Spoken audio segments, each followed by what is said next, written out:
పేడమూతి బోడలింగానికి నేను చెప్పదలుచుకున్నా, అరే సన్నాసి, మీ ఇద్దరిని బిల్లారంగా అన్నాం. బీఆర్ఎస్ అంటేనే బిల్లారంగా సమితిరా, దొంగలరా, తోడు దొంగలరా మీరంతా. ఈ రాష్ట్రాన్ని దేశాన్ని కొల్లగొట్టిన దొంగలరా. మీ అయ్యొక్క చార్లే శోభారాజురా. ఈ రాష్ట్రాన్ని దేశాన్ని అంతర్జాతీయ స్థాయిలో పరువు తీసి కాళేశ్వరాన్ని కూలగొట్టి మేడిగడ్డ మేడిపండై అన్నారం ఇవాళ పగిలిపోయి సుందిళ్ళ సంకనాకడానికి పోయిందిరా. మీ పాపాల పన్నెమే. ఇట్లాంటి పాపాలు చేసి ఇలా రాజీవ్ సాగర్, ఇందిరాసాగర్ ప్రాజెక్టులు మనం కడితే సీతారామ ప్రాజెక్టు, భక్తరామదాసు ప్రాజెక్టు అని పేర్లు మార్చి 1000 కోట్లు కొల్లగొట్టి ఖమ్మం జిల్లాకి ఇవాళ తాగడానికి నీళ్లు లేని పరిస్థితులు కల్పించిన దరిద్రులారా, మీరు వచ్చి మా గురించి మాట్లాడే. ఇక మీ జిల్లాల వాళ్ళకు చప్రాసి ఉన్నాడు, ఒంటికన్ను శివరాసన్. ఒంటికన్ను శివరాసన్ ఎవరో తెలుసు కదా మీ జిల్లాల. మరి ఇప్పుడు ఆయన ఏడున్నాడు, అంతకుముందు నీలిగిండు, మన వాళ్ళ మీద కేసులు పెట్టిండు ఇవాళ. అందుకే మిత్రులారా, మీరు ఆలోచన చేయండి. BRS BJP కుమ్ముక్కైంది.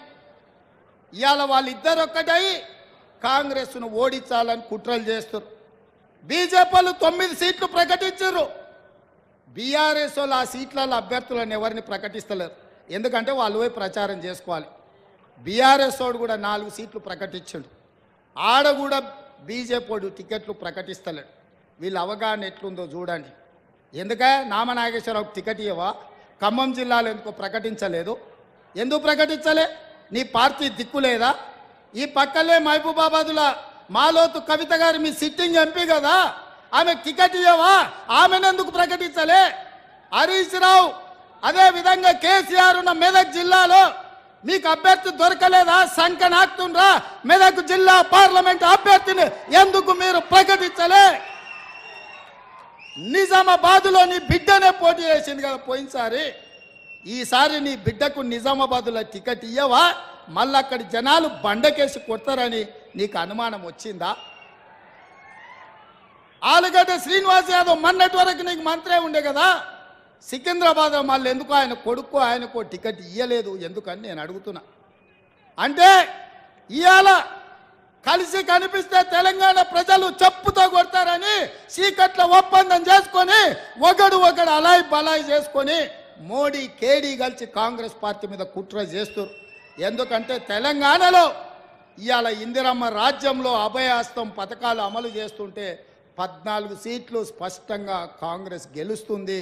తెలంగాణ గడ్డ మీద కాంగ్రెస్ జెండా ఎగురుతుందని గుర్తించింది కాబట్టే ఇవాళ ఇద్దరు కలిసి కుట్ర చేస్తున్నారు.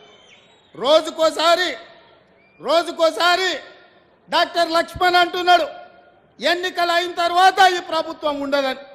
నేను అడగదలుచుకున్న డాక్టర్ లక్ష్మణ్, అయ్యా నీ దగ్గర ఉన్నది 8 ప్రభుత్వాన్ని ఎట్లా ఏర్పాటు చేస్తావు చెప్పని నేను అడుగుతున్నా. అంటే బీఆర్ఎస్ బీజేపీ ఒక్కటై కుమ్ముకై కుట్ర చేసి ఈ ప్రభుత్వాన్ని పడగొట్టాలన్న ఆలోచన చేస్తున్నారు. అందుకే బీఆర్ఎస్ ఎమ్మెల్యేలు చాలా మంది అన్నా ఇందిరమ్మ రాజ్యం ఉండాలి, ఇన్నేళ్ళు మేము ఆ పార్టీలు ఉన్నా ఒక్కరోజు కూడా ముఖ్యమంత్రి మా గల్వలే, మా మాట వినలే, ఆయన ఎట్లుంటాడో మేము చూడలేదు.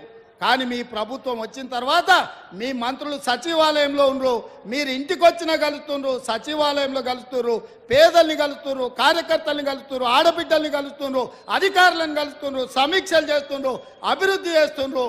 5 ఏళ్ళు మీ ప్రభుత్వానికి